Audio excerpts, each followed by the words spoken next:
اسی لیے اللہ تبارک و تعالیٰ کی وسعت جو ہے وہ ہمارے ذہنوں سے بالا تر ہے، وسعت کا اندازہ ہم لگا نہیں سکتے، لیکن ترجمہ کر سکتے ہیں کہ اللہ تبارک و تعالیٰ بہت وسعت والے ہیں اور ہر چیز کو جاننے والے ہیں۔ ایسی بات نہیں ہے کہ ہم نماز پڑھنے کے لیے آ گئے ہیں، ہمارے دلوں کے اندر کیا چل رہا ہے کوئی کسی دوسرے کے دل کے بارے میں نہیں جان سکتا، لیکن اللہ وہ ذات ہے، اللہ وہ حاکم ہے، اللہ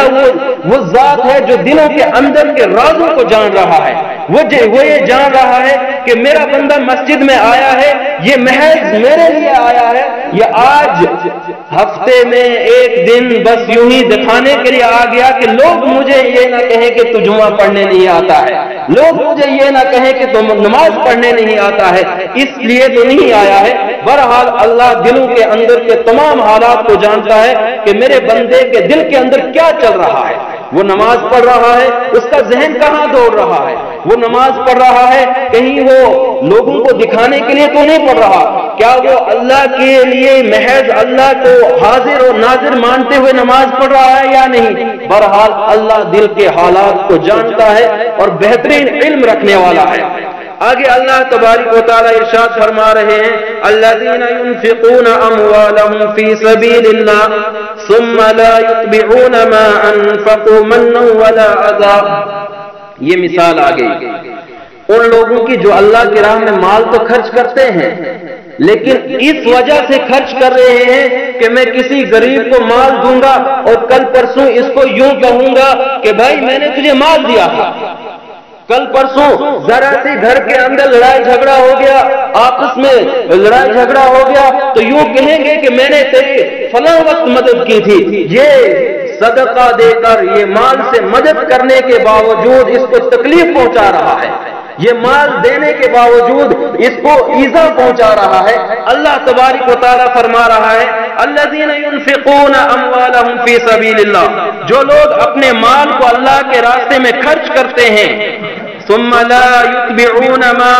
انفقوا منا ولا اذى، پھر خرچ کرنے کے بعد اس آیت کریمہ میں آگے تفسیر آ رہی ہے جو میں نے بات عرض کی، یہ ایمان کا بہت اونچا درجہ بیان کیا جا رہا ہے۔ عمومی طور پر ہوتا یہ ہے اور معاشرے کے اندر بھی دیکھا گیا، اس کے مشاہدے ہر روز کیے جا رہے ہیں کہ اگر کوئی شخص کسی کی مالی تعاون کرتا ہے تو ذرا سی دل کے اندر لغزش پیدا ہونے پر یوں کہہ اٹھتا ہے کہ میں نے فلاں وقت تیری مدد کی تھی، فلاں وقت تجھے مال کی ضرورت تھی، تو بیمار تھا، تو اس وقت مجبور تھا، تجھے مال کی ضرورت تھی، میں نے تجھے مال دیا تھا۔ یہ آیا دن ہم اس معاملے کو اپنے معاشرے کے اندر دیکھ رہے ہیں کہ ایک طرف ہم اللہ کے لیے مال کو خرچ بھی کر رہے ہیں لیکن باوجود خرچ کرنے کے اس بھائی کو، اس رشتہ دار کو، اس ہمسائے کو تکلیف بھی پہنچا رہے ہیں، اس کو بار بار یہ بات ہم ذہنی طور پر پریشان کر رہے ہیں کہ فلاں وقت میں تجھے مال دیا تھا، گویا کہ اس کا مال جو خرچ کرنا تھا اللہ کے یہاں مقبول نہیں ہے۔ اس لیے مقبول نہیں ہے کہ اس نے مال تو خرچ کیا لیکن محض مال اس لیے خرچ کیا کہ اس کے ذریعے سے اپنے دوست کو، ہمسائے کو، اپنے رشتہ دار کو تکلیف پہنچا۔ ایمان کا سب سے بڑا تقاضا یہ ہے کہ جو چیز اللہ کے لیے خرچ کر دی جائے ایمان والا اس کو بھول جاتا ہے، اس کو ذہن میں نہیں رکھتا کہ میں نے اللہ کے لیے خرچ کی تھی۔ ایمان کا تقاضا یہ ہے، ایمان کا بڑا، ایمان والے کی بڑی صفات میں سے یہ بات ہے کہ جب ایمان والا کوئی چیز اللہ کی راہ میں وقف کر دیتا ہے، خرچ کر دیتا ہے، پھر وہ کسی دوسرے کو اس مال کے ذریعے، اس وقف کی ہوئی چیز کے ذریعے تکلیف نہیں پہنچاتا ہے۔ انہی لوگوں کی صفات بیان کی جا رہی ہے کہ وہ لوگ جو اللہ کی راہ میں مال کو خرچ کر رہے ہیں اور خرچ کرنے کے بعد نہ احسان جتلاتے ہیں، جیسا معاشرے کے اندر چل رہا ہے۔ بعض اوقات یہ باتیں بھی پہنچی کہ مال دیا تھا کسی موقع پر اور 2-4 سالوں کے بعد اس بات کو نکال کھڑا کیا کہ میں نے تیرے لیے مال دیا تھا، میں نے تیری بیماری پر مال خرچ کیا تھا۔ یہ بہت بری بات ہے، اللہ کے یہاں اس مال کی کوئی حیثیت نہیں ہے۔ اللہ کے یہاں کسی طرح کی اس مال کی کوئی حیثیت نہیں ہے، بلکہ حیثیت کس مال کی ہے؟ ان لوگوں کے مال کی حیثیت ہے جن کے بارے میں بتایا جا رہا ہے کہ وہ لوگ جو اللہ کی راہ میں مال کو خرچ کر رہے ہیں اور خرچ کرنے کے بعد احسان بھی نہیں جتلاتے، وہ یہ نہیں کرتے کہ میں نے تیرے اوپر احسان کیا تھا تجھے مال دیا ہے، میں نے تیرے اوپر احسان کیا ہے کہ بیماری کے وقت میں تیرے کام آیا تھا، اس طرح کے معاملات نہیں کرتے ہیں۔ لا یتبعون ما انفقوا منا ولا اذى، نہ احسان جتلاتے ہیں اور نہ ہی کسی طرح کی کوئی تکلیف پہنچاتے ہیں اس مال کے ذریعے، مال دینے کے بعد۔ یہ ایمان والوں کی بہت بڑی صفت بیان کی جا رہی ہے اکثر طور پر، اور میں سمجھتا ہوں کہ عموم آج اسی میں ہے کہ یہ صفت ایمان والوں سے نکل چکی ہے۔ کہیں نہ کہیں کسی نہ کسی موقع پر کوئی شخص مال خرچ کرتا ہے، اپنے ہمسائے پر خرچ کر رہا ہے، اپنے غریب رشتہ دار پر خرچ کر رہا ہے، کسی بھی شخص پر خرچ کر رہا ہے۔ دنیا کے اندر اگر ذرا سی بھی لڑائی جھگڑا ہو گیا تو پھر صورتحال یہ ہوتی ہے کہ ہم وہ باتیں بھی گن جاتے ہیں جو ہم نے مال اللہ کے لیے خرچ کیا تھا، اس کو بھی ہم منہ پر لے آتے ہیں کہ میں نے تیرے لیے مال خرچ کیا۔ یہ ہو گیا اذا، جس کو تکلیف دی جا رہی ہے، اور وہ پھر شخص ذہنی طور پر مریض بن جاتا ہے اور اللہ کے یہاں گڑ گڑاتا ہے کہ اللہ تو نے مجھے محتاج کیا تھا، آج یہ اپنے مال کے ذریعے اپنی دی ہوئی رقم جو تجھے اس نے بطور قرض دی تھی اس کے ذریعے مجھے تکلیف پہنچا رہا ہے۔ بہرحال ایمان والوں کی صفت یہ ہے کہ وہ بھول جاتے ہیں جو چیز اللہ کے لیے خرچ کی جا رہی ہے، اللہ کے لیے وقف کی جا رہی ہے، دین کے لیے دی جا رہی ہے، اسلام کے لیے دی جا رہی ہے، اس چیز کو بھول جاتے ہیں اور اللہ سے بس ایک ہی امید لگاتے ہیں کہ اللہ اس کا ہمیں اجر دے گا۔ دنیا والوں کے یہاں اس کا کسی بھی طرح کا کوئی اجر نہیں ہے۔ آگے اللہ تبارک و تعالیٰ فرما رہا ہے کہ جو لوگ اس طرح کا کام کرتے ہیں، صدقہ کرنے کے بعد، زکات دینے کے بعد، مال کو اللہ کی راہ میں نکالنے کے بعد بھول جاتے ہیں، اس کے ذریعے کسی کو تکلیف نہیں پہنچاتے، کسی طرح کا احسان نہیں جتلاتے، ان کے لیے اللہ کے یہاں بہت بڑا مقام ہے۔ وہ مقام کیا ہے؟ لہم اجرہم عند ربہم، اللہ کے نزدیک ان کا مقام یہ ہے، ولا خوف علیہم ولا هم يحزنون۔ میں پہلے بھی یہ بات عرض کر چکا ہوں کہ خوف کا تعلق دنیا کے ساتھ ہے اور یحزنون کا تعلق آخرت کے ساتھ ہے۔ ترجمہ یہ ہے کہ ان کے اوپر کسی طرح کا خوف نہیں ہوگا اور نہ وہ غمگین ہوں گے، مطلب دنیا کے ہر طرح کی آزمائش کے اندر مبتلا ہیں، دنیا کی تمام تر طاقتیں ایسے شخص کے اوپر ہیوی ہو چکی ہیں، لیکن ایسے شخص کو ڈر نہیں ہے کیونکہ وہ اللہ پر یقین رکھتا ہے، اور غمگین اس لیے نہیں ہے کہ وہ اللہ کی ذات پر یقین رکھتا ہے اور میدان محشر کا یقین یہ ہے کہ اللہ مجھے اپنے فضل و کرم سے جنت میں ڈال دے گا، اس وجہ سے غمگین بھی نہیں ہے اور یقین اللہ پر رکھ رہا ہے۔ بہرحال ایسے لوگوں کے لیے دو بڑے انعامات اللہ تبارک و تعالیٰ نے رکھے ہیں، ولا خوف علیہم، نہ ان کے اوپر کسی طرح کا کوئی خوف ہوگا، ولا هم يحزنون، اور وہ نہ ان کو میدان محشر میں غمگین کیا جائے گا بلکہ ان کو خوش کر دیا جائے گا، ان کو راضی کر دیا جائے گا، اللہ کی جانب سے جنت میں ڈال کر ان کو ہر طرح کے ان کی خواہشات کو جو دنیا کے اندر انہوں نے دبا کر رکھی تھی، مال کے ذریعے جو انہوں نے کسی کو تکلیف نہیں پہنچائی، کسی کو احسان نہیں جتلایا، یہ سب چیزیں کرنے کے بدلے میں ان کو میدان محشر میں مطمئن کر دیا جائے گا اور ان کو کسی طرح کا غم نہیں ہوگا۔ آگے اللہ تبارک و تعالیٰ فرما رہے ہیں کہ جو لوگ مال کے ذریعے تکلیف پہنچاتے ہیں